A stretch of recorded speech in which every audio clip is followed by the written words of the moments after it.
শারমিন, আপনি যেমনটি বলছিলেন 18 দলের ডাকা টানা তৃতীয়বারের মতো আজকে দ্বিতীয় দিনের অবরোধ চলছে। রংপুর নগরীতে সকাল থেকেই 18 দলীয় জোটের নেতাকর্মীরা বিভিন্ন জায়গায়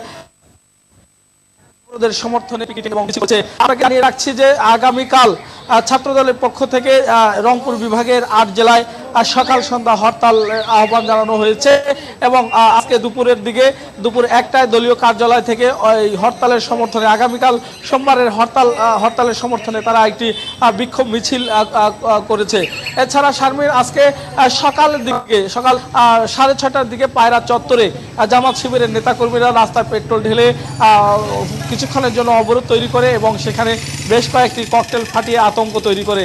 এছাড়া রংপুর নগরীর জনজীবন অনেকটা স্বাভাবিক আছে। শহরের দোকানপাটগুলো খোলা আছে, অফিস আদালত খোলা রয়েছে। তবে রংপুরে কোথাও বড় ধরনের নাশকতা এবং অপ্রীতিকর ঘটনা ঘটেনি। তবে আমি সকাল থেকেই নগরীর বিভিন্ন সড়ক মহাসড়ক ঘুরে এসেছি।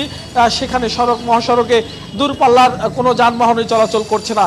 এছাড়া রংপুর রেল স্টেশন থেকে বেশ কয়েকটি ট্রেন তারা ছাড়তে পারেনি শিডিউল বিপর্যয়ের কারণে। তবে যথারীতি আজকে সকাল থেকে প্রায় 8টি ট্রেনের শিডিউল থাকলেও মাত্র 4টি ট্রেন ছেড়ে গেছে শারমিন। এছাড়া নগরীতে বাড়তি নিরাপত্তা নেওয়া হয়েছে। আইন শৃঙ্খলা পরিস্থিতি নিয়ন্ত্রণে র্যাব, বিজিবির পাশাপাশি সাদা পোশাকে পুলিশ কাজ করছে এবং আপনি এই ছবিতে নিশ্চয়ই দেখতে পাচ্ছেন যে বাজিদ, আপনাকে ধন্যবাদ। আজাদ, আপনাকেও ধন্যবাদ আমাদের সাথে যোগ দেওয়ার জন্য।